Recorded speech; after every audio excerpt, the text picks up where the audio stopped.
Boa noite a todos que nos acompanham hoje, nesse feriado aí. Boa noite, Léo Dal Negro. Boa noite, Rafael Rueda. Boa noite, Dr. Diego Sakakibara. Quero aqui, só no início aqui, mandar um abraço para 3 empresários aí, que é o André do Bulldogs. Abraço aí, André. Ao Ari Valdir e ao Ronaldo Vacari.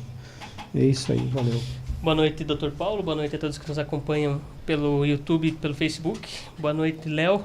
E boa noite ao nosso convidado da noite, nesse feriadão aí, aceitou o nosso convite, Rafael Rueda, atual secretário de licitações aqui do nosso município. Veio bater um papo com a gente hoje para falar um pouco de política, um pouco do canal do YouTube dele também, que ele tem ali uma rede muito bacana. Boa noite, Rafael. Boa noite, Diego.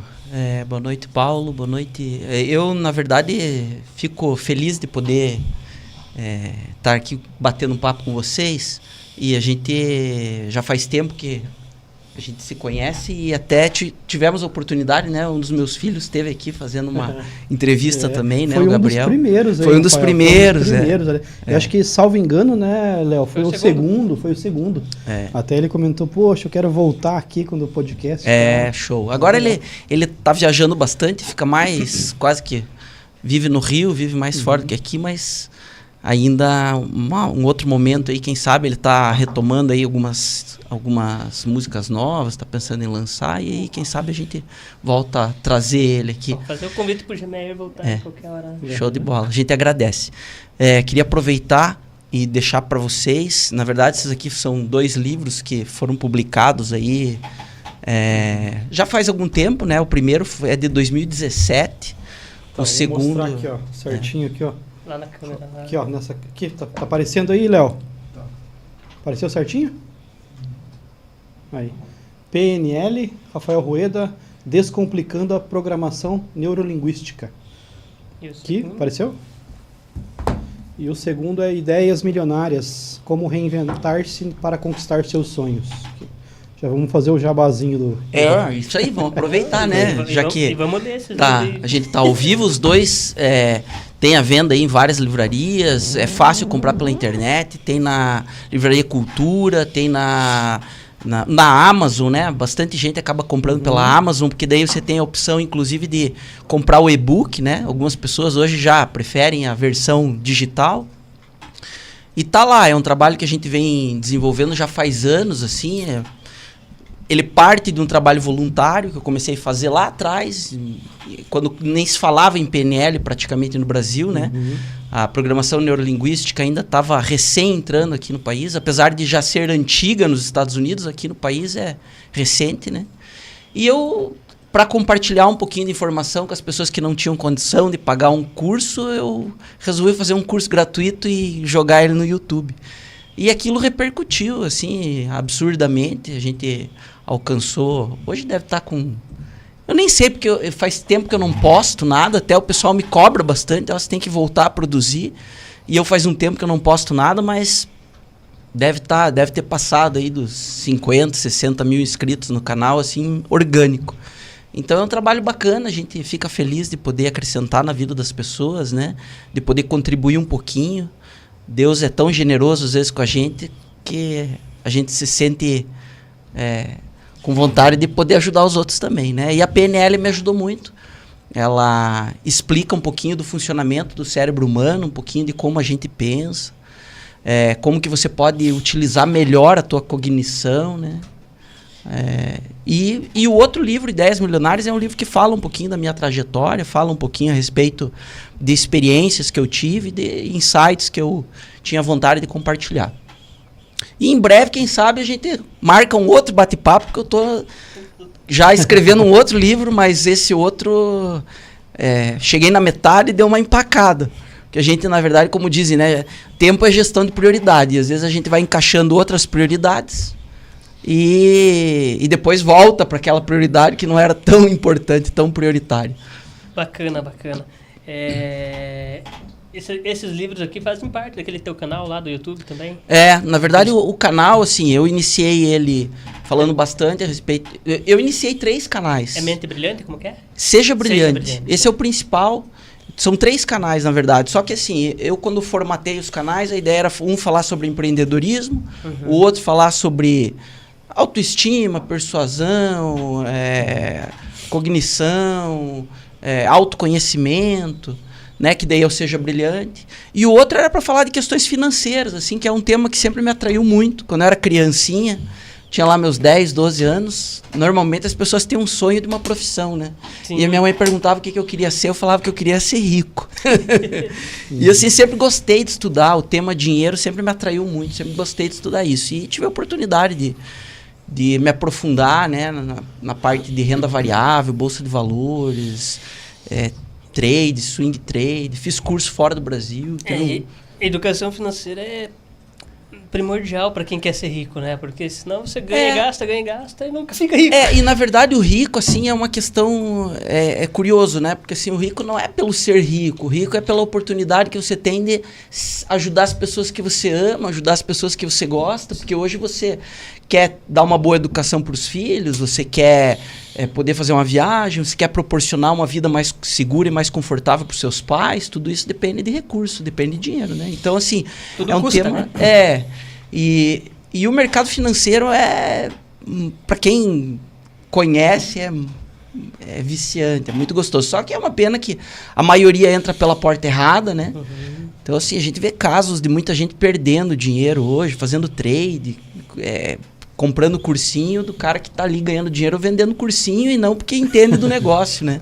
Então, assim, eu até é curioso, porque, assim, isso é uma coisa que eu costumo falar bastante, que quando a gente quer aprender alguma coisa, a gente tem que procurar alguém que já fez aquilo que você quer fazer, né? Então, você chega numa academia, você pega um cara que está com o corpo em forma, tal, bacana, o cara vai ser teu treinador, teu instrutor, você vai olhar e vai falar, bom, se ele conseguiu, ele vai conseguir me ensinar como é que ele chegou nesse resultado, ele né? Sabe o caminho. E todas as áreas é dessa forma. Só que muitas vezes o cara, quando você fala em dinheiro, em educação financeira, o cara vai parar numa faculdade, pegar um professor lá de economia, ou de ciências contábeis, ou de alguma área correlata, é que não tem dinheiro. Então, se ele não conseguiu fazer para ele vai conseguir te ensinar a fazer, né? Então, assim, você vai numa nutricionista, daí a nutricionista não consegue cuidar da alimentação dela, ela vai ajudar você a cuidar da sua, né? Então, eu acho que, assim, eu particularmente, a PNL fala muito disso, que a gente chama de modelagem.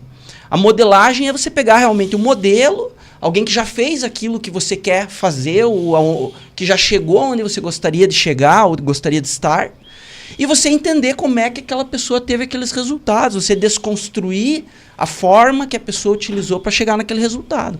E a partir daí, você tem uma possibilidade gigantesca de chegar nesse mesmo resultado, né? Então é isso. Com certeza. Eu acho que a gente até ensina que tem que ser casa de ferreiro, espeto de ferro, né? É um ditado popular, casa de ferreiro, espeto de pau. O pessoal fala, pô, né, eu faço isso, mas na minha própria casa não funciona. É difícil, né? Daí o cara já tá errando na própria profissão. Exatamente. Mas eu acho assim, é muito difundida a falta de conhecimento e a dificuldade justamente para que as pessoas não consigam fazer, né? Então você pega, por exemplo, você vai no banco, se você falar que vai tirar o teu dinheiro do banco para investir em ação, o gerente vai ter um chilique, vai falar, cara, mas isso é arriscadíssimo, isso é perigoso. Como é que você vai tirar o teu dinheiro do banco para investir em ação, cara? Ação é arriscado. E daí você, qualquer pessoa que pare para pensar um pouco vai ver que não tem risco nenhum. Porque, por exemplo, você pegou o teu dinheiro e colocou lá num Bradescão, ou colocou no Itaú, ou colocou no Santander. Qual que é a possibilidade de você perder o dinheiro que está lá na conta corrente? É só se o banco quebrar, concorda? Então você tá com o teu dinheiro lá, você pôs 100 mil reais no Bradesco. Se o Bradesco quebrar, você tem um risco da quebra do Bradesco, de você ter dificuldade, apesar que tem hoje o fundo garantidor, tudo, mas o Bradesco é um banco tão grande que se ele quebrar, o fundo garantidor não cobre para todo mundo. Então, existe o risco de você perder o seu dinheiro. Então, eu deixei meu dinheiro no Bradesco, parado lá, 100 mil reais, botei lá numa renda fixa, né? Que todo mundo diz que a renda fixa é segura, então você põe lá na renda fixa no Bradesco, que poderia ser o Santander, então eu tô só exemplificando, mas você põe o teu dinheiro no Bradesco. Você dorme tranquilo, achando, meu dinheiro tá lá, seguro no Bradesco, rendendo, né? Não vou quebrar. Né? Não vou quebrar, tá? Tô lá. Mas se eu puser em ação, Deus o livre, né? Daí eu vou quebrar. Só que assim, qual que é o risco de você perder dinheiro se você comprar uma ação do Bradesco? Não é a mesma que o Bradesco quebrar? É a mesma que... Cara, se você comprar uma ação do Bradesco, você perde dinheiro se o Bradesco quebrar, concorda? Com certeza. Se eu puser dinheiro num tesouro... No tesouro direto não, que seria pro governo, mas vamos pegar lá uma renda fixa do próprio banco. Joguei lá o meu dinheiro. O único risco que você perder é se o banco quebrar. É o mesmo risco. Então por que o pessoal fala, mas ação é arriscado? Porque se você leva o seu dinheiro para ação, quem ganha dinheiro é você. Você é sócio do banco. Se o banco gerou dinheiro, vocês já viram um banco não dá lucro? Um bancão que nem o Bradesco nunca teve prejuízo. Só dá lucro. O Bradesco vai ter corte nesse podcast. Cara, mas vamos falar do Santander, então, né? Ou vamos falar do Itaú. Mas do Banco do Brasil que melhora. Você sabe que o Banco do Brasil, por exemplo, a questão de 6 meses atrás, ele custava R$30 uma ação. Hoje ele custa quase R$50. Quando estava R$30, ninguém queria. Porque todo mundo dizia assim, Deus o livre, agora ganhou o Lula vai usar esse banco para fazer o que não deve, e aí o banco vai perder valor. Só que é o seguinte, aí entra um pouco do teu conhecimento de você estudar história, por exemplo, né? Você vai lá, o Banco do Brasil foi fundado na época de Dom Pedro. Quantos anos tem o Banco do Brasil? Já passou pelo Collor, pela Dilma, pelo Itamar Franco, por todo mundo. E não quebrou, e nunca deu prejuízo. E nunca deu prejuízo. É um banco que a vida inteira deu lucro. E ele distribui para os acionistas coisa de, cara, 12%, 13% ao ano só de dividendo, fora a valorização da ação. Então, assim, por que a pessoa, quando estava R$30, não entrou lá e não comprou? Ela não sabe disso. Se ela for falar com o gerente do banco dela, o gerente do banco dela vai tocar horror na cabeça dela. Porque daí como é que o banco ganha se você for comprar ação, cara? O banco ganha você emprestando o teu dinheiro pro banco emprestar, cobrando juro maior para outro. Então, assim, é uma pena que o brasileiro seja tão leigo, né? E que não queira se aprofundar. Você conversa com as pessoas, a pessoa ela se acomoda, ela não quer saber. Então, assim, e é uma coisa simples. Acho que isso que eu comentei aqui com vocês, cara, o cara precisa ter uma cognição mínima para entender isso. Concorda? Sim. Então, assim, qual que é o risco, por exemplo, de uma grande empresa, vamos pegar uma Cosan hoje, que tem inúmeros postos de combustíveis espalhados pelo Brasil inteiro, qual que é a probabilidade de uma Cosan quebrar hoje? É mínima. Cara, daí o cara vai lá, pega o dinheiro dele, ele prefere abrir um postinho de combustível, ser dono de um posto de combustível, do que ser sócio de uma rede bilionária de postos de combustível que não vai quebrar, cara. Mas o cara não entende isso. E aí o maior risco de você perder dinheiro com a ação é na questão da precificação. Aí sim você pode perder dinheiro. Por exemplo, eu quero uma garrafa d'água. Essa garrafa d'água eu sei que ela custa, para produzir, ela custa R$5, o cara me vende a R$6, R$7. Só que estão querendo me vender a R$50. Eu vou comprar? Não, não vou comprar. Porque é um absurdo, concorda? A não ser que eu esteja no deserto do Saara passando muita sede. Mas, cara, no caso da ação, o cara ele não sabe quanto vale a empresa, ele não sabe nem o ramo de atividade, às vezes, da empresa, ele vai lá e compra a ação, cara. Então, é aí que o cara perde dinheiro. Então, se a pessoa for consciente, entender, estudar um pouquinho, ela não perde dinheiro. Né? Eu lembro que a questão de alguns anos atrás, eu fui fazer um curso na Inglaterra, de um dia, com um cara que o nome do cara é Sandy Jadeja, quem quiser até depois pesquisar. Esse cara é o segundo maior trader do mundo. Ele faz operações para o pessoal lá da Arábia Saudita e tal. E eu paguei mais de $10 mil num curso de um dia, cara. E os meus amigos falavam, você é maluco, você vai pra Inglaterra, você vai gastar com passagem, hospedagem, e vai pagar $10 mil para passar o dia sentado assistindo um... Cara, eu vou te dizer, o que eu aprendi ali, em 10 anos lendo, estudando e pesquisando no Brasil, eu não aprenderia. Né? Então, assim... E é isso que, às vezes, a pessoa também acha caro. Então, você fala assim, cara, eu te dou um curso, você sai do zero, vou te ensinar tudo que eu sei de mesa de operação, assim, assado, vou te cobrar tanto. O cara acha caro. Mas daí pra ele ir lá numa balada, gastar 500 milão pra impressionar as meninas, daí ele não acha caro. Daí tá bom. Então, assim, são escolhas, né? Então, tudo na vida da gente é escolha. Eu tô beirando já aí, eu tô chegando pertinho aí do meio século.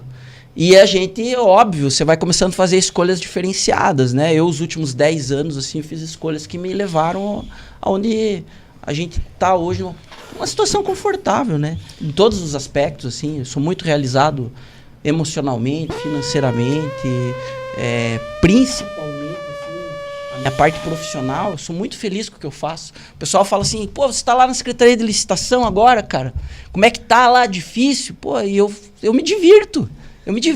Eu tô lá me divertindo. As pessoas que trabalham comigo até, provavelmente não estão assistindo, mas pode que assistam depois, né? A equipe toda lá da Secretaria de Licitação, eu quero agradecer muito a eles, quero dizer que eu amo aquela equipe, porque eles me carregam nas costas, né?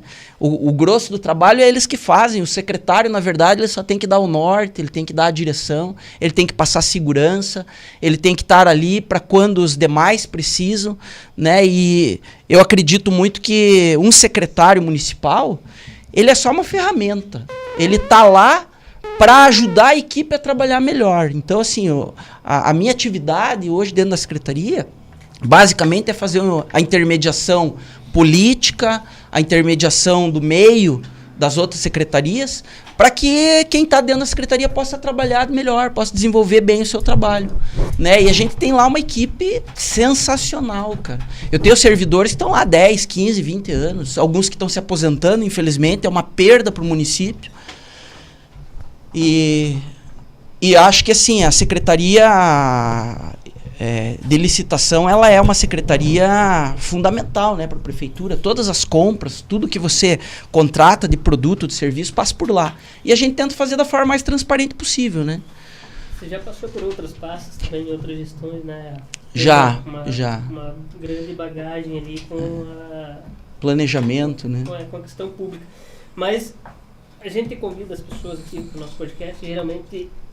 A grande maioria são políticos. E a gente sempre pergunta como que é a história da pessoa, como que entrou para a política, quem são Zé. A gente imagina que você deve ter entrado ali a trabalhar no tempo do Leopoldo, mas pode ser até antes. Sim. Né? Se quiser contar um pouquinho de como que você chegou na política em São José, pelas pastas que você passou, né, que a gente já começou. Você sabe que político quase não gosta de falar, né? Então, assim, eu nunca quis sair a um cargo eletivo, nunca tive a pretensão de disputar, apesar de ter a provocação, muitas pessoas já, né, pediram, pô, Rafa, você tem que sair candidato, tal, pessoas próximas, algumas nem tão próximas, porque na trajetória da gente, na vida pública, né, a gente serve o público, e serve muitas pessoas, e ajuda muitas pessoas. Eu perdi as contas de quantas pessoas já ajudei, e a gente ajuda e não sai por aí falando, né? Eu não sou um político de 4 em 4 anos, eu sou aquele cara que quando dá dor de barriga, a pessoa liga e eu atendo, né? Então, assim, a gente, graças a Deus, aí conseguiu consolidar um pouquinho o nome, conseguiu fazer um trabalho, mas o meu início na prefeitura foi realmente na época do Leopoldo. Eu não queria ir para a prefeitura no primeiro momento, eu fui bem reticente. Eu vinha do setor privado, vinha da iniciativa privada, trabalhei muitos anos na iniciativa privada, comecei a minha vida profissional aos 16 anos de idade, trabalhando no Tribunal de Justiça do Estado do Paraná como estagiário. Fiz lá 2 anos de estágio que foram muito producentes para mim no sentido do aprendizado, né?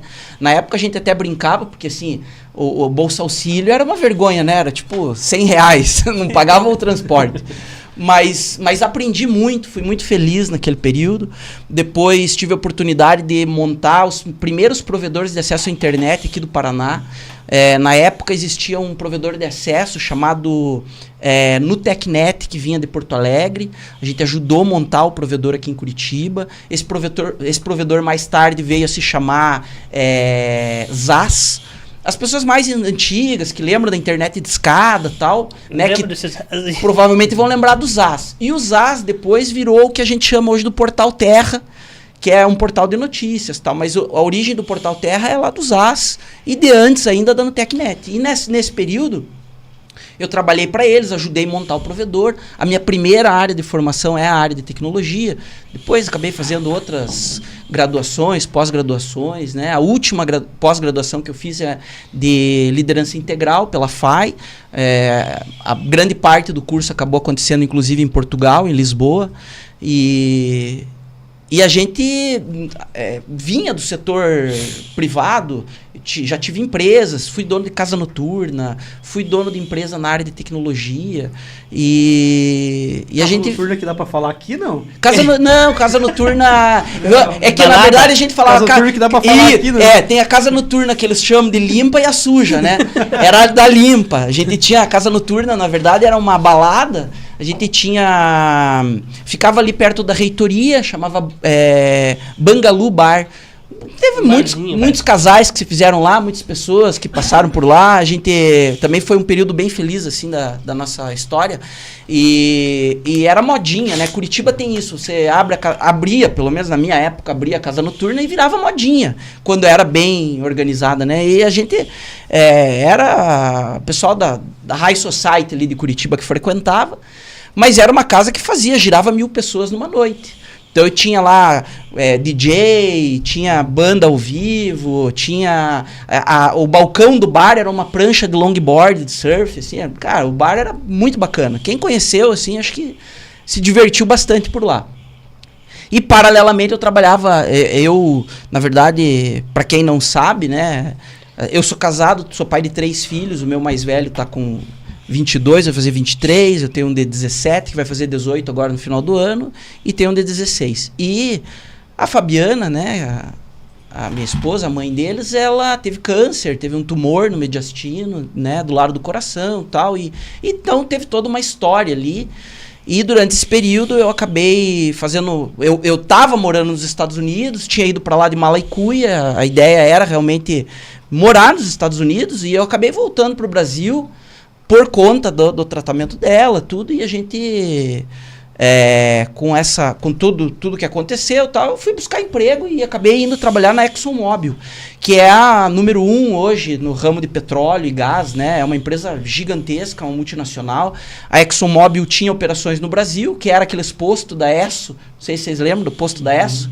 Depois foi vendida para a Cosan, hoje faz parte do conglomerado da Cosan, mas na época da Esso, eu trabalhava nessa multinacional e, cara, tive a oportunidade de viajar, de morar um tempo no Chile, de ir para os Estados Unidos, de ir para a Argentina, de ir para vários lugares e assim, nunca me imaginei trabalhando numa empresa tão grande, porque a empresa realmente era de um porte gigantesco. Pra vocês terem ideia, né, assim, até brinco às vezes quando contava essa história para alguns amigos, porque assim, a primeira viagem que eu fui fazer pela companhia, eu cheguei pro meu supervisor direto, pro meu chefe, e falei, olha,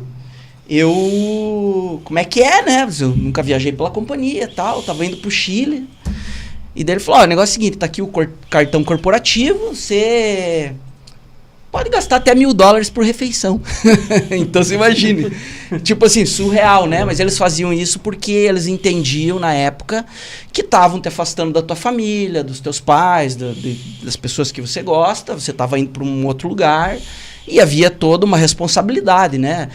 Eu quando fui para o Chile, na verdade, eles estavam transferindo todas as atividades do Conesul, de todos os países do Conesul, para Curitiba.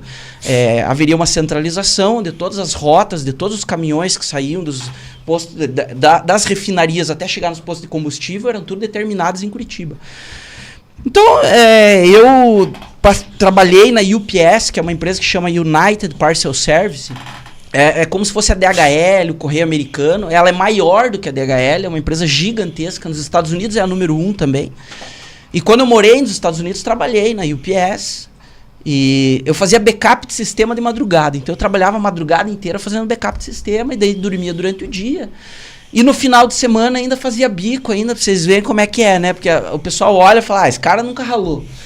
E eu fazia entrega de pizza nos Estados Unidos, cara. Eu chegava no fim de semana porque até tinha uma renda razoável, mas o ser humano, eu pelo menos sempre fui querer ter as coisas, né? E aí no final de semana, cara, eu pegava meu carro, ia lá e fazia delivery, fazia entrega de pizza. E ganhava bem até, porque lá tem gorjeta, tem tudo, né? Mas enfim, então essa foi uma parte. Só que daí eu acabei voltando pro Brasil, trabalhando na ExxonMobil, fiquei trabalhando um tempo na ExxonMobil, e o meu primeiro filho havia nascido, tinha 2, 3 aninhos, e a Exxon, na verdade, era uma empresa que chegava pra gente e falava assim, cara, semana que vem você tá viajando, e é isso. E você tinha que pegar as malas e ir, né? Não tinha muita conversa. E eu tentei negociar até de ficar mais em Curitiba, de não ter que viajar tanto por causa do filho, né? De ficar mais aqui por São José. Mas não teve muito acordo. E aí a gente acabou se desacertando. Foi esse período que também eu tive paralelamente a casa noturna. E vinha um assédio por parte do Leopoldo, que tinha recém assumido a prefeitura, no sentido, Rafa, eu preciso de alguém que entenda de tecnologia, você tem formação nessa área. A prefeitura nessa época quase nem tinha computadores, existiam lá o que a gente chamava de mainframes, que são aqueles computadores gigantescos. A única área da prefeitura que tinha alguma coisa de informatização ali era basicamente a parte de RH, folha de pagamento, um pouquinho da contabilidade, o resto era praticamente terra de ninguém. E tudo muito papel, muito trâmite manual, muita, né?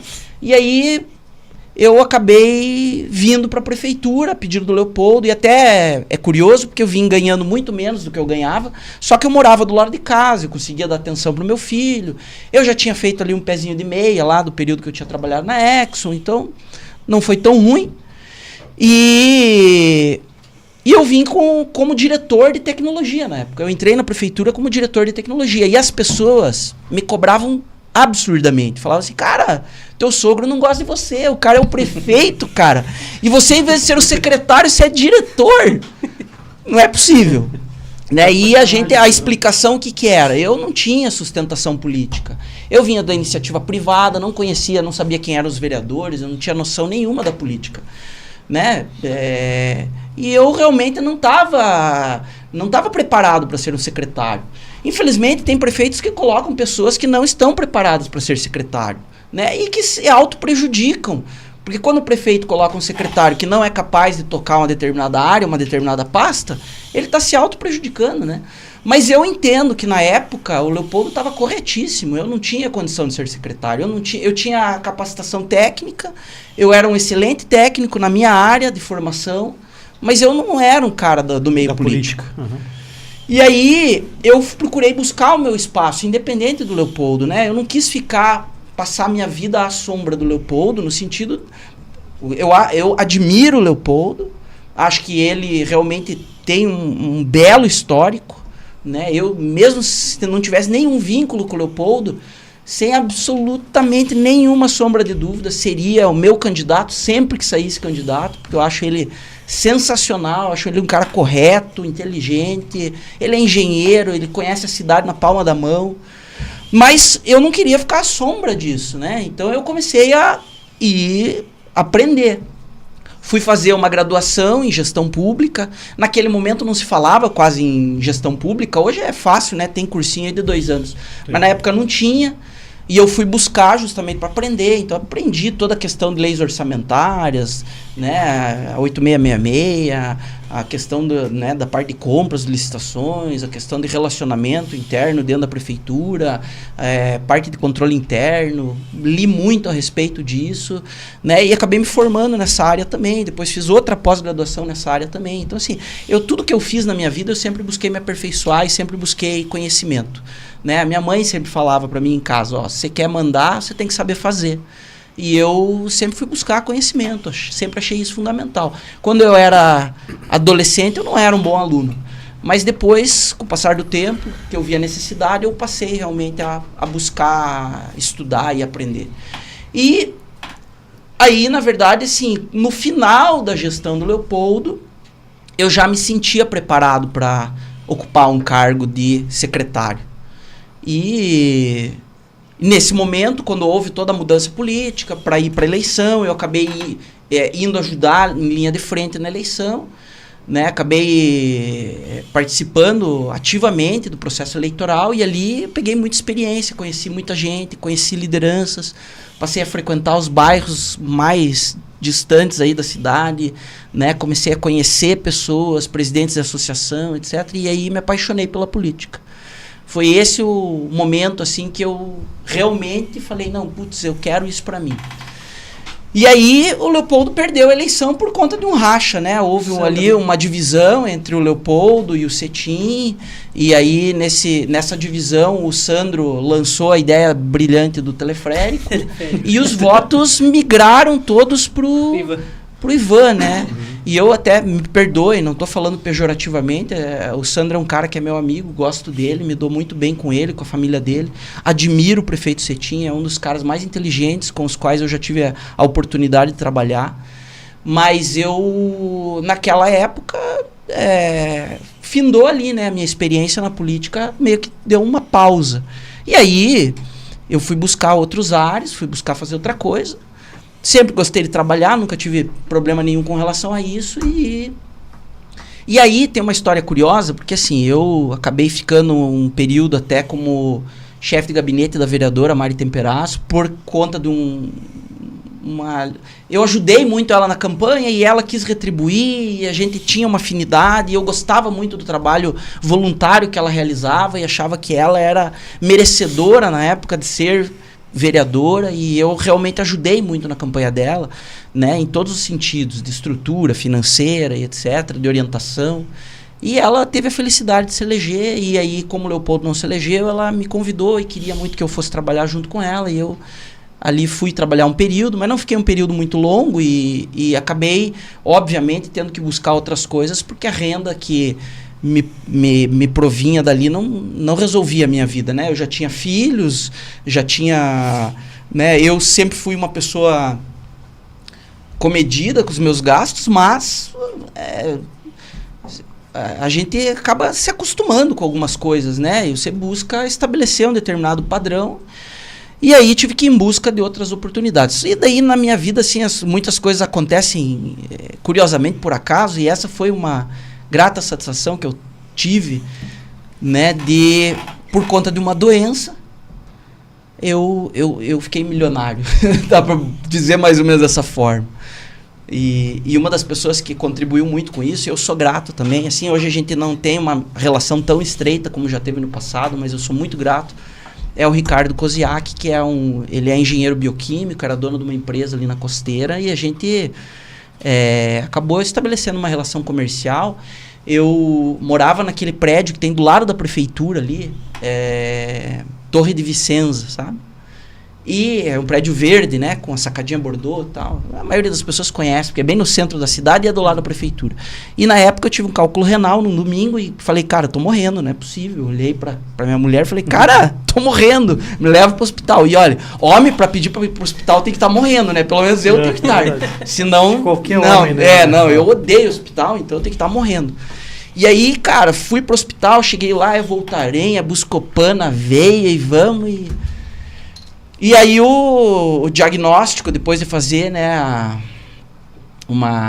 todos os exames e tal, deu lá, ó, você tem 2 cálculos renais, um de 5 milímetros, um de 6 milímetros, só que tem um problema. O teu canal urinário, ele tem 1 milímetro, 1,5 milímetro. Então isso significa que a hora que essa pedrinha de... Vai doer. Vai! Tá ferrado. Amigo do céu! Daí eu saí de lá meio baqueado, né? Eu falei, pô, já tava com dor, já tinha tomado uma injeção, cara. E ainda com o pepino pela frente, né? Eu falei, cara, e agora? Daí voltando pra casa, tava subindo o elevador. Literalmente, né? Aí subindo o elevador, cara, o Ricardo morava nesse mesmo prédio e pegou o elevador comigo, daí me olhou e falou, Rafa, o que você tem, cara? Você tá você tá meio baqueado, tá chateado, o que aconteceu? Eu falei, cara, não vou falar a palavra aqui, porque, né? Mas... Daí ele falou, não, é o seguinte, a gente produz lá na nossa empresa, a gente produz um suplemento nutricional, ele não é medicamento, ele é um suplemento, mas ele é um suplemento à base de ortopolifosfato, né, fosfato quelado, e ele é um suplemento que as pessoas que consomem relatam que tem uma certa efetividade com relação ao cálculo renal, ele acaba ajudando a regular o teu metabolismo, faz com que você não forme novos cálculos e... Como ele regula o teu metabolismo e você para de excretar o cálcio na urina, então ele, de certa forma, ele vai diluindo e desmancha a pedra. Falei, bom, não custa arriscar, né? Porque o médico, a opção do médico você vai fazer uma litotripsia, vai meter aqui um catéter e vai... Cara, eu falei, tô lascado, né? Então eu falei, não, vamos experimentar esse negócio aí, vai que dá boa. E aí fui lá, cara, e ele me deu de presente uns 4 frascos, dava mais ou menos por uns 3 meses. E eu fui tomando aquilo e não sentia mais nada, tal. E todo dia de manhã tomando as cápsulas e fui tomando aquilo. Só esperando o dia que ia doer. Falei, cara, uma hora esse bicho vai me pegar. Mas fui tomando, né? Porque a gente tem fé. E aí, cara, daí fui fazer um novo exame. Fui fazer uma ecografia, né? Abdominal. E fiz a ecografia, quando fui mostrar a ecografia pro médico, o médico olhou, falou, cara, tem nada. Você não tem nada. Sumiu, você não sentiu dor, não te arrebentou esse negócio? Falei, não, cara, sumiu. Aí eu fui agradecer o Ricardo. Falei, Ricardo, pô, cara, você, olha, se eu só não ter beijo porque você não é mulher, cara. Senão eu te dava um beijo, cara. Porque, pô, você salvou a minha vida, né? E aí o Ricardo falou, Rafa, pô, eu sei que o teu sogro lá, o Leopoldo, perdeu a eleição e tal. Pô, cara, eu sempre admirei o teu trabalho. Você é um cara que, pô, a gente conhece, sabe que você é sério, gosta de você. Eu sou engenheiro bioquímico de formação e é o que eu gosto e sei fazer. E nós não temos um setor comercial. Pô, a empresa está passando por um período difícil, a gente não está conseguindo alavancar a venda. Você usou o produto e gostou, pô, venha trabalhar comigo, cara. Venha trabalhar. Eu te dou a coordenação de vendas na minha empresa, lá você vai ser diretor de vendas, ou veja como é que você quer fazer. Falei, eu agradeço, Ricardo, mas não é minha área. E não era minha área. Eu não me via lidando com vendas. Sem saber depois, anos mais tarde, né? Que todo mundo é vendedor. Não existe o ser humano que não seja vendedor. Você o tempo inteiro está vendendo, ou está se vendendo, ou está vendendo alguma coisa, né? Aí a pessoa chega para você e fala assim, não, mas um bombeiro não é vendedor. Um policial não é vendedor. Não, ele é vendedor, ele está vendendo as horas dele. Quando ele está lá trabalhando, no fim do mês ele recebe porque ele vendeu as horas dele. Então ele é vendedor, só que ele vende uma outra coisa. Mas todo mundo é vendedor, né? Mas na época eu não entendia isso, eu não tinha a maturidade, não tinha a capacidade de entender isso. Eu enxergava o vendedor como algo pejorativo até. E que não é. As pessoas mais ricas do mundo são vendedores. Silvio Santos é um baita vendedor, por isso que chegou onde chegou. Mas eu na época não via dessa forma, né? E então não quis, me recusei, falei, não vou, isso não é pra mim e tal, e recusei. E pra minha surpresa, dali uns dias chegou uma caixa cheia de suplemento na minha porta, e ele falou, o negócio é o seguinte, cara, não me interessa, você vai vender. Eu falei, eu não sei vender. Aí quando eu li aquela caixa, mais pavor ainda, né? Eu pensei assim, não, vendedor da Herbalife, de porta em porta, não vai dar. E admiro hoje quem vende. Depois de tudo que eu passei, de todas as experiências, cara, o cara que vende é o cara que mais tem condição de ter sucesso, porque vendendo você conquista as coisas, mas enfim. Falei, não vou vender. Ele falou, então não venda, pega essa caixa e deixa aí guardada, faça o que você quiser. E ficou a caixa lá, cara. E eu, como a minha primeira formação era na área de tecnologia, eu falei, o que eu faço agora com essa caixa? Vou. Cara, mas nós estamos falando, você veja, nós estamos falando de 2007, 2008, cara. Não tinha, ninguém comprava pela internet. Você falava, compra lá na internet. O cara tinha medo de fraude, ninguém comprava, cara. Eu falava, não vai vender esse troço. Tô comprando, vai chegar. Aí peguei, mas mesmo assim montei o site, porque eu falei, cara, é minha área, eu sei fazer. Sentei lá no final de semana, comecei a mexer, desenvolvi o site e botei o produto para vender. E passou uma semana e nada, e 2 e nada, e 3 e nada. Eu falei, não vai vender porcaria nenhuma. Aí, cara, eu falei, que eu comecei a quebrar a cabeça, né? O que eu podia fazer? Daí, eu peguei e falei, sabe o quê? Eu vou fazer um blog e vou relatar minha história. Vou pôr lá a foto das ecografias, vou mostrar o que aconteceu comigo. E fiz, cara. Cara, passou uma semana, plim, vendeu 1. Dali a pouco, plim, vendeu 2. Daí, plim, vendeu 3. Cara, e começou a vender aquele troço, cara. Aí, eu lembro que nessa época, eu já conhecia o Luiz Keppen, e o Keppen, na verdade, pela política ali, ele tinha uma proximidade com o Leopoldo, e a gente acabou ficando muito amigo. E eu falava pro Keppen assim, Keppen, se vender aí 5 frasquinhos por dia, eu vou ficar rico, chefe. Dali a pouco, tava vendendo 5, cara. Poxa, Keppen, vendesse uns 10 frasquinhos por dia, cara, aí, meu amigo do céu. Dali a pouco, tava vendendo 20, cara. E foi. E começou a vender, cara. E daí, um dia eu tava lá no salão da minha mãe, lá minha mãe teve salão de beleza lá no Batel. E lá tinha aquelas revistas Contigo, Tititi, sabe? Aquelas revistas de salão, né? E eu folheando a revista, olhei lá Estênio Garcia. Lembra do Estênio Garcia que fez carga pesada, Corre, que é nada. Cara, eu olhei. Pelado, né? Então eu olhei, cara, o Estênio Garcia com cálculo renal. Falei, cara, vou mandar os produtos pra esse cara, vai que o cara gosta, meu. E faz propaganda. Cara, peguei, montei uma caixa bonitinha, conseguimos o contato da assessoria do cara e tal. E peguei e mandei pro cara. Amigo do céu, explodiu o negócio, cara. Olha, tipo assim, era surreal, cara. Ele veio buscar uma carga pesada aqui do negócio. Era surreal, porque daí começou a vender. E venda se acertar o produto, não... Cara, vendeu muito. Foi uma época boa pra mim, assim, que, cara... eu ia para casa todo mês com 150 mil líquido, pagava todas as despesas, pagava funcionário, pagava tudo e sobrava uma maleta de dinheiro todo mês. E eu falava para Fabiana, né? Falava, Fabiana, eu não vou pegar essa grana aqui e reinvestir na empresa. Eu vou pegar essa grana aqui e vou ampliar outros negócios, porque assim, esse negócio tá bom demais para ser verdade, eu não sei se vai durar a vida inteira. E aí eu comecei a comprar terreno, comecei a entender de bolsa de valores, comecei a comprar ações, comprar fundo imobiliário, comecei a investir, comecei a construir, montei outros negócios, comecei a produzir conteúdo, comecei a fazer várias coisas. Né? Tem um rapaz perguntando o nome do suplemento aí. NQI, o suplemento é NQI. Eu posso fazer um jabazinho, então, rápido? Eu tenho, cara, esse site foi o site, veja assim, ó, o site é horroroso, é feio, cara, penso design feio, mas eu sempre falava assim, cara, time que tá ganhando não se mexe. Então deixa que o design feio tá vendendo, vai ficar assim mesmo.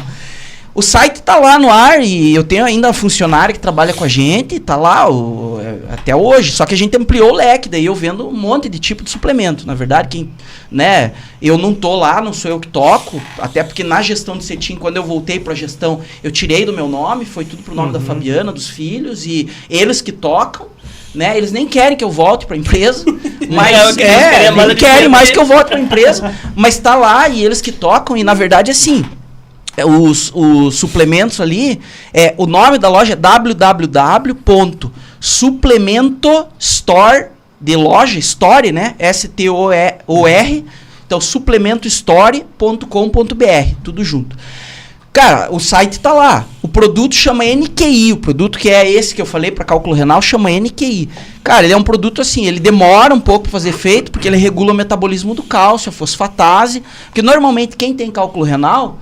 esse site aí, ó. Aí mas olha como é feio. Cara, é um site feio, né?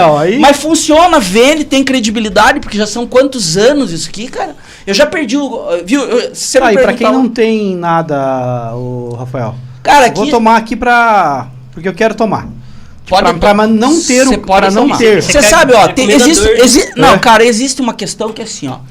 O fosfato é bom para a saúde. E o que acontece é que quando a pessoa tem cálculo renal, o problema não é o cálculo renal. Ela quer se livrar da pedra, é óbvio, ela quer resolver o cálculo renal, mas o problema dela não é o cálculo renal. O problema dela é que ela tem uma disfunção metabólica que quando ela for mais velha, vai gerar uma osteoporose, uma osteopenia, porque a massa óssea dela não está absorvendo o cálcio está sendo excretado na urina. Então ela trata simplesmente a pedra, mas ela não trata a causa. E aí na velhice ela vai ter problema.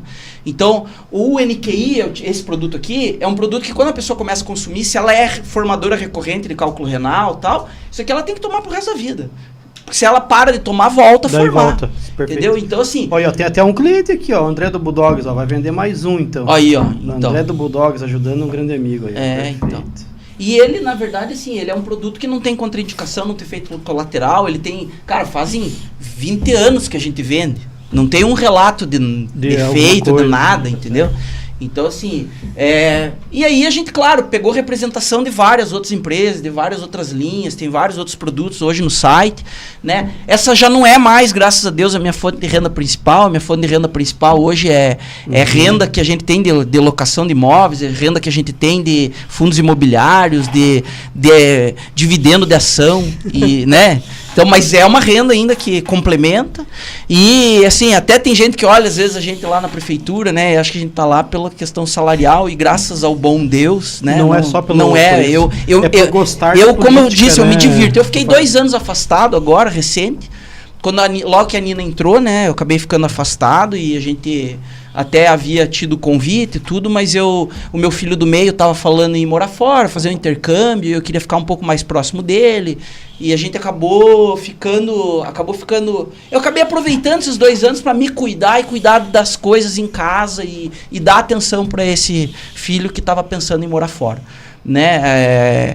E aí voltou a recorrência do convite da prefeita, e aí o último convite dela eu decidi aceitar, né? Entendi como um desafio, eu fui secretário de Planejamento e Desenvolvimento Econômico por muitos anos, mas na gestão do CETIM houve um episódio onde, na época, o secretário era o Nelson saiu e o CETIM me pediu para acumular a Secretaria de Licitação para tocar durante um período ali o planejamento e a licitação junto.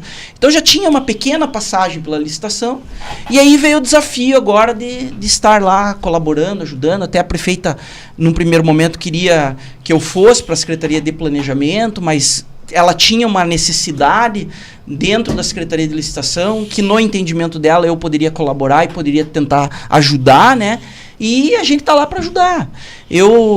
Como eu digo, eu sou um apaixonado pelo que eu faço. O dia que eu não estiver satisfeito, não estiver feliz, eu não vou mais estar lá. Vocês podem ter certeza que enquanto eu estou lá é porque eu estou feliz, estou gostando do que eu faço. Gosto dos desafios, gosto do dia a dia, me realizo como eu falei, a equipe lá é muito boa. Né? Eu tenho uma equipe hoje, não vou nem nominar para não acabar falhando e esquecendo alguém. Teve uma pessoa de um vereador que foi agora recente, né? Tem. Estava com o vereador e acabou indo para lá, né? Tem. Que é um cara bem competente na a equipe lá é sensacional, né? Eu, assim, não... realmente a função principal, como eu disse, de um secretário é dar o norte, é dar o apoio, é dar a segurança, né? É se colocar na frente e dizer, olha, faça o teu trabalho tranquilo, porque se você tiver qualquer questão, eu vou comprar briga junto com você, né? Então, a gente tá lá realmente para ajudar. A prefeita... eu sou grato à prefeita pela confiança que ela tem depositado no meu trabalho, né? Acho que ela é também uma apaixonada pelo que faz. Tenho visto o quanto ela tem se dedicado em prol da cidade. Uma coisa que é importante dizer aqui, eu nem sei quantas pessoas estão nos assistindo, mas isso depois fica no ar e eu sei que pode ser que muitas pessoas nos assistam. 104. E eu quero dizer uma coisa para vocês. Olha, eu já passei por vários prefeitos. E não existe um prefeito que erre tudo ou que acerte tudo. Vão haver erros e vão haver acertos. E o maior mérito que existe de um prefeito é se preparar para os desafios que ele tem que enfrentar e ter boa vontade, atender as pessoas, ter o espírito de servir as pessoas, querer servir a sua cidade. Esse é o principal. Eu acho que o que a gente tem de mais dificuldade hoje no meio político são pessoas que entram para se servir do próximo, para se aproveitar do próximo, para se aproveitar do cargo, né? E a gente precisa realmente de pessoas que tenham o espírito de servir, que sejam pessoas que entrem lá e que queiram o bem da coletividade. Claro que você não vai deixar de pensar no seu bem, é óbvio, isso é natural, você vai pensar em você, na sua família, vai pensar nas pessoas que fazem parte do seu círculo, né? Mas você tem que entender que quando você está ocupando um cargo que você está simplesmente ocupando lá de passagem. O meu cargo lá, hoje que eu ocupo, ele é um cargo passageiro. Daqui um dia, 2, 3, um mês, uma semana, eu não vou mais estar lá. Mas eu quero ter deixado uma recordação boa para as pessoas que puderam trabalhar comigo. Eu quero ter deixado um legado. Por exemplo, se você me perguntar da época que eu fui secretário de Planejamento, teve uma ação que pagaria o meu salário por todos esses anos que eu estive na prefeitura e sobraria muito dinheiro ainda para a administração gastar em outras áreas. Vou dar um exemplo para vocês. Quando eu voltei para a prefeitura em 2013, e aí como secretário de Planejamento, pelas mãos do prefeito Cetim, porque eu havia ajudado na coordenação. E veja, muitas pessoas olham e falam assim, não, o Rafa teve lá só pela questão da ligação com o Leopoldo. E talvez desconheçam que eu fui um dos coordenadores na época da campanha do Cetim, né? E o convite, o Leopoldo não foi lá pedir, interceder, nem precisaria, obviamente, que o peso dele era suficiente até para o Cetim ponderar também, mas o convite partiu do Cetim também em prol do trabalho que foi feito, né? Nós trabalhamos de manhã, de tarde, de noite, de madrugada na campanha dele. E fomos para a linha de frente, confrontamos muitas pessoas que na época era necessário, então foi feito um trabalho. E aí quando a gente voltou, e quando eu assumi a Secretaria de Planejamento novamente, havia lá um contrato, por exemplo, que era o contrato de um sistema de nota fiscal eletrônica.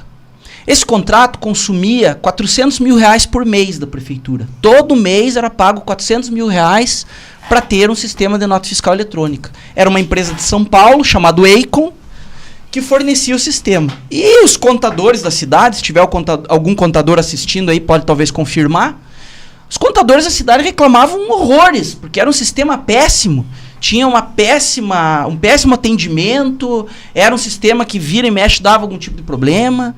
Os contadores reclamavam, e mesmo assim a prefeitura pagava R$400 mil por mês para ter um péssimo serviço. O que nós fizemos? Eu reuni a equipe da Secretaria de Planejamento, alguns servidores efetivos, alguns servidores comissionados, que sabiam desenvolver sistema, que eram desenvolvedores, e nós desenvolvemos um sistema próprio, que roda até hoje a custo zero para a prefeitura. Então nós saímos de uma conta de R$400 mil por mês para zero, para o custo dos funcionários ali que mantém o sistema. Então, isso é coisa que a maioria da população, a maioria das pessoas não sabe, e a gente nem fica falando, porque a ideia não é ficar se vangloriando com relação a isso, mas é parte do trabalho. Então foi feito um trabalho, né? A gente tem trabalho para mostrar. Esse é um dos trabalhos, poderia relatar inúmeros outros, mas a gente efetivamente, quando vai para a prefeitura, eu sempre que estive na prefeitura, estive para trabalhar. Né? Eu não gosto de ser encostado, eu gosto de dar o exemplo. Eu me sinto mal em cobrar dos outros sem estar fazendo. Né? Então, assim, a gente está lá hoje na Secretaria de Licitação para somar. E estou muito feliz de estar lá, agradeço mais uma vez aqui no ar, né, o convite da prefeita, a anuência, né, do deputado estadual Thiago Bier, agradeço também, porque eu sei da parceria que ele tem hoje com a administração municipal, e sei que exerce também uma influência, é natural isso, e eu sei que tem a anuência dele também, então eu agradeço. Nós já estivemos em lados opostos, já estivemos por muito tempo em lados próximos, tivemos também em lados opostos. A última eleição o Leopoldo foi candidato, a gente fez um trabalho em prol do nome do Leopoldo, né? O Thiago foi candidato também, fez o trabalho dele, se sagrou eleito, né? Bom para o município precisa de representantes. Melhor seria caso os dois tivessem sido eleitos, porque quanto mais representantes o município tiver, melhor. Mas eu sou grato pelas oportunidades que eu recebo, né? E a oportunidade que eu recebi é de estar lá hoje contribuindo com o município, que a gente tem um carinho, tem um amor, né? Aprendeu a gostar. Tenho muitos amigos, familiares que moram aqui, que dependem do serviço público, né? Então a gente faz com amor aquilo que tem que ser feito. Isso aí. Tem algum comentário relevante ali? A gente está quase esgotando o tempo. Deixar o Paulo ler alguns comentários para interagir com o pessoal que acompanha a gente. Comentários aqui, Rafael. Tem bastante. Juliana Tanus, boa noite. Andressa Ruiva, boa noite. Andressa Catelli, boa noite, meus amigos. Wesley Miojo, estou aguardando o meu livro, Rafa. E deu risada a Alessandra Catelli. Ali, viu? Ali, me perdoe, eu tô devendo esse livro mesmo para você. Eu vou separar lá, viu? A Ali é uma grande amiga, a gente, né, sempre que precisei de alguma coisa, sempre me atendeu prontamente, assim. Pode deixar que o teu livro vai com uma dedicatória especial, Ali. Ronaldo Vacari, só feras nesse podcast. Silvânia Rodrigues está assistindo, boa noite. Reginaldo Franco, Carlinhos Santos, que vai ser candidato, e Isilda Moraes. Boa noite a todos. Rafael é um grande ser humano, gratidão. Um amigo incrível, parabéns pela entrevista. Neri Tavares, boa noite. Sueli Marcelinho, boa noite. Aqui o Marcelinho da Contenda, um abraço para o Rafael. O grande Marcelinho, um abraço, meu amigo. Lucas Rodrigues, boa noite. Boa noite, Luquinhas. Andressa Mota, boa noite. Gerson Pereira, top. Juliana Tanus, boa noite, meninos, parabéns pelo podcast, sucesso. Wesley Miojo, boa noite. Gratidão, Juliana. Boa noite, Dr. Diego, Paulo e Rafael. Boa noite, Wesley. Joanilson Cordeiro. Tanta gente conhecida que, né, se eu for ficar dando boa noite para todos que estão ali, vai ser para todo mundo, então... Tem bastante gente. Boa noite, deu aqui o Joanilson Cordeiro. Ana Paula Sabino, boa noite, Rafa, boa noite. Boa noite, Aninha. Tá respondendo quem André falou. Filho, qual é o nome desse suplemento aqui? A gente já falou do suplemento, né? Wesley Miojo novamente, o Rafa é fera, foi na entrevista e já vendeu. Aí, ó, o negócio é isso, já vendeu o jabazão. E a Cristiane Pagan, Sistema Diz Online, lembro muito bem. É isso aí. Rafa, deixa eu te falar uma coisa minha agora. Você iniciou aqui falando de cursos, enfim. Sim. e pelo valor do curso, se é caro, não é caro, enfim.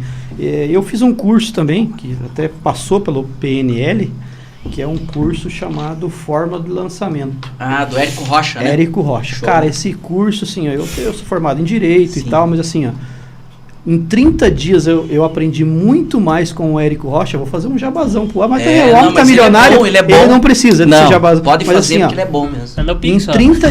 Em 30 dias eu aprendi muito mais do que em 5 anos de faculdade. Ah, sem dúvida. O curso é fantástico. Sensacional. E eu acho que a gente já também falou de vendas. Sim. Eu acho que se o cara acertar o produto, realmente, ele deixa o cara rico. Não vou citar um menino aqui, porque eu acho ele um pouco arrogante demais para citá-lo. Sim. Mas ele também fala bastante de PNL, um Sim. cara muito novo, tem 22 anos, e já tem 4, 5 Ferrari, enfim. Mas a questão é acertar o produto, né, Rafael? Na verdade, sim. Não é só... eu concordo com você, mas veja, você pode ter um produto excepcional que se você não souber vender, ou se você não tiver quem saiba vender... ele vai contratar alguém para vender, né? É. Você acabou de falar da competência, né? Alguns do Forma de Lançamento, eles não tinham a capacidade técnica. Sim. E também não conheciam o produto, mas Sim. eles sabem como vender. Porque o Forma de Lançamento ele ensina como vender um produto. Sim.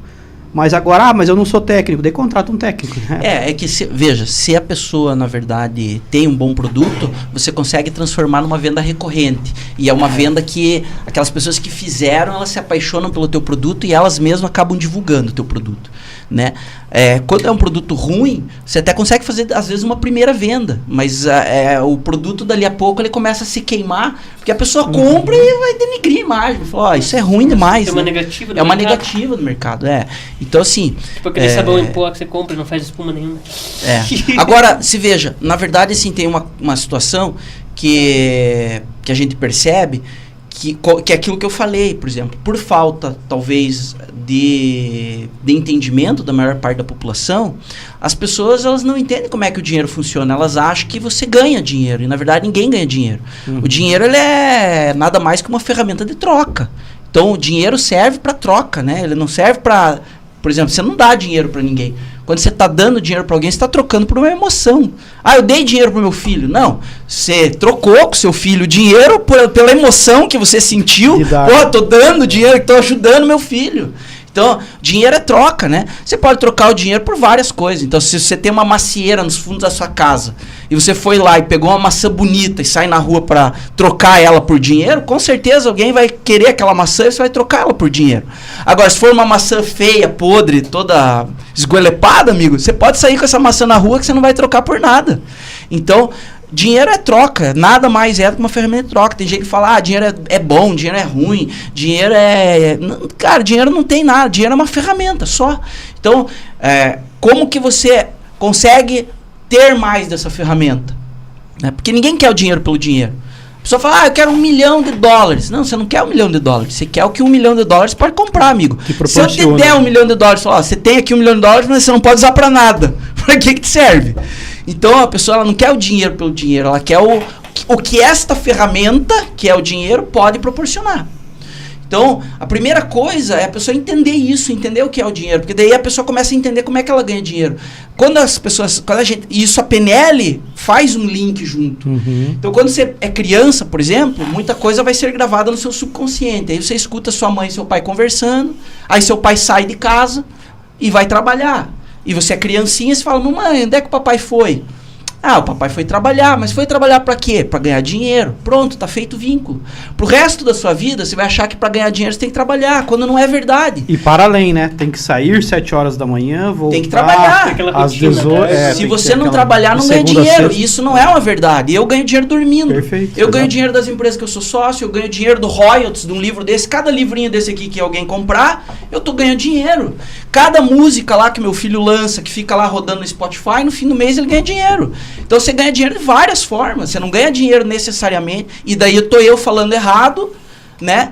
Por quê? Porque é tão incutido na mente da gente que a gente costuma falar, tô ganhando dinheiro. Você não tá ganhando, você tá trocando o tempo todo alguma coisa por dinheiro. Então eu tô trocando os royalties desse livro por dinheiro, eu estou trocando o dinheiro que eu tenho investido por mais dinheiro para frente, eu estou trocando. E aí, na troca, você veja, a profissão mais antiga do mundo, não preciso dizer aqui qual é, né? É uma troca, amigo. Troca, a pessoa está trocando por dinheiro, né? Então é troca. O dinheiro é uma relação constante de troca. E isso é uma coisa que as pessoas não entendem. Não se ensina na escola. Você aprende, às vezes, uma fórmula de Pitágoras lá que você não vai usar para nada, não vai acrescentar nada na sua vida, mas você não aprende o que é valor intrínseco de um produto. Se eu perguntar para você assim, quanto vale esse celular aqui? Consegue me responder quanto vale esse celular? Provavelmente você vai consultar ou pesquisar preço, concorda? Não é isso que vale esse celular, amigo. Tá errado. O que vale esse celular é o custo de produção. Quanto custa para produzir esse celular? Para produzir esse celular custa R$500. Então dá para vender abaixo de R$500? Não dá, porque custa R$500 para produzir. Se alguém estiver vendendo ele abaixo de R$500, tá barato ou tá caro? Tá de graça. Compra. Por quê? Porque se ele custa 500 para produzir, estão vendendo por menos que isso. A criança não aprende isso. Então, quando ela vai comprar algum produto, ou vai pagar algum serviço, ou ela vai querer investir em ações no mercado financeiro, ela não entende precificação, cara. Ela não sabe como é que precifica uma coisa. Como é que você vai investir em ações se você não entende a precificação da empresa? Se você não viu o balanço da empresa? Você pensa assim, eu sou dono, vamos supor, de uma pizzaria. Se eu chegar para você e falar assim, cara, você quer ser meu sócio na pizzaria? Você não vai querer saber quantos funcionários tem, onde é localizada, quanto tá dando de lucro. Você não vai querer saber tudo isso? Claro. Mas para investir em ação, o cara não quer saber disso. Você fala assim, compra aí uma açãozinha na Magalu. O cara vai lá e compra. Ele não perguntou qual é o balanço, se dá lucro, quantos funcionários tem, o que... Não, ele só quer saber. Só quer saber. Uma ideia é a tal da diquinha. Cara, mas não é aí que tá o dinheiro. O dinheiro de verdade é assim, a empresa opera durante o ano inteiro. A operação da empresa, se é uma empresa boa, é para dar lucro, concorda? Claro. Se a empresa deu lucro, para onde vai esse lucro? Uma parte é reinvestido na empresa, uma parte vai para o bolso do dono. Se você tem ação da empresa, você é um microdono. Você vai receber parte do lucro. Sabe quanto eu recebi mês passado do BB Seguridade? BB Seguridade é uma empresa que é um braço do Banco do Brasil. Sabe quanto eu recebi só no mês passado de BB Seguridade? Eu mostro isso aqui. Se tiver alguém duvidando, eu abro minha conta corrente e mostro. Sabe quanto eu recebi só de BB Seguridade? R$42 mil. Tá bom pra você? Cara, sem trabalhar, sem fazer nada, porque eu sou sócio do BB Seguridade. BB Seguridade é uma baita empresa que nunca deu prejuízo, que só dá lucro e todo ano distribui renda. Ano que vem eu vou receber de novo uma parte do lucro, que nem eu recebi esse ano. Por que as pessoas não fazem isso? Porque não tem educação. A educação financeira que diz que dão nas escolas, ou que hoje se alardeia por aí, não é uma educação de verdade. É uma educação que escraviza. É uma educação que a criança vai morrer trabalhando e vai ficar buscando lá a aposentadoria do governo federal. É isso, infelizmente, cara. Entendeu? Agora sim, eu acho que vai de cada pessoa buscar a sua liberdade. E a liberdade financeira é a liberdade mais libertadora que existe. Porque a partir do momento que você tem liberdade para acordar e não ser escravo de ninguém e não ter que trabalhar em lugar nenhum e falar assim, cara, hoje não tô afim de fazer nada. Aí você é livre, amigo. Aí você é livre, né? Entendeu? Agora, enquanto você tá indo aturar lá uma pessoa que você não gosta, um trabalho que você não gosta, por causa que você no fim do mês tem que pagar as contas, qual que é a tua liberdade? Sem liberdade. Concorda? Zero, né? Mas o tempo tá esgotado, né? O papo tá bom. Aqui nós fala demais, né? Nós íamos faixa aqui até 11 da noite falando de educação financeira com o Rafa, não esgotaria o tema, mas nem que quisesse, né? Não, e assim, tem outros temas que eu gosto até mais que esse, viu, Diego? Fosse para falar, por exemplo, da parte de subconsciente, de programação mesmo, de como é que a pessoa elimina um trauma. Cara, adoro falar disso daí. Não, vamos marcar uma outra hora, uma outra coisa pra gente falar especificamente de algum outro tema. Eu tô à disposição de vocês aí, foi muito produtivo. Mas eu agradeço a presença aqui, principalmente nesse feriadão, Rafa. Foi uma aula hoje do podcast, né? Eu sou fã do trabalho de vocês aí, acho que vocês como profissionais da área de direito também, acho que só tenho a agradecer vocês aí pelo convite. A gente que agradece mais uma vez. Léo, obrigado por nos acompanhar até agora. Dr. Paulo, todo mundo que nos acompanhou até agora. Vou passar a palavra aqui para o Rafael fazer as considerações finais. Mas já vou deixando o meu grande abraço para todos. Até quinta. Dr. Paulo. Também vou deixar aqui o meu abraço a todos que nos assistiram. e em especial aí ao Arivaldir, que é um grande empresário aí de Pinhais, já foi vereador de Pinhais, e quero também deixar um abraço ao Ronaldo Vacari. E também quero agradecer, Rafael, por ter aceitado o nosso convite. E realmente, Diego, foi uma aula, e é uma aula, assim, conversar contigo. A gente estava conversando ali embaixo antes. Eu acho que a política aqui de São José tem algumas pessoas que são os políticos e tem a parte da inteligência da política. E é óbvio que quando falam nas pessoas cultas da política de São José, o seu nome sempre está ali em primeiro lugar. Eu agradeço.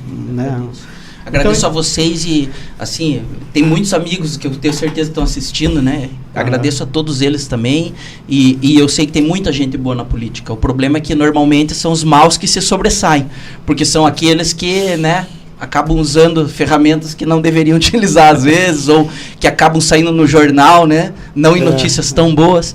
E por isso que talvez a classe política hoje seja até tão mal vista, né? Mas quem sabe numa outra oportunidade podemos falar bastante sobre política também. É um tema que eu gosto muito e sempre participei dos bastidores, né? Então a gente conhece bastante da história de São José, conhece bastante das coisas, como aconteceram, como foi. É óbvio que nem tudo que acontece no meio político também é para ser comentado, é para ser falado. Eu prefiro, às vezes, a gente deve, até falava antes de sair de casa hoje, para um dos meus filhos, falava, a gente deve sempre elogiar em público e corrigir ou criticar em particular, né? Então, mas quero agradecer a todos, que Deus abençoe, que aproveitem aí o restinho de feriado, o fim de semana, que seja muito abençoado. Gratidão a todos. Isso aí. Até quinta que vem, pessoal. Um abraço. Valeu, um abraço a todos aí.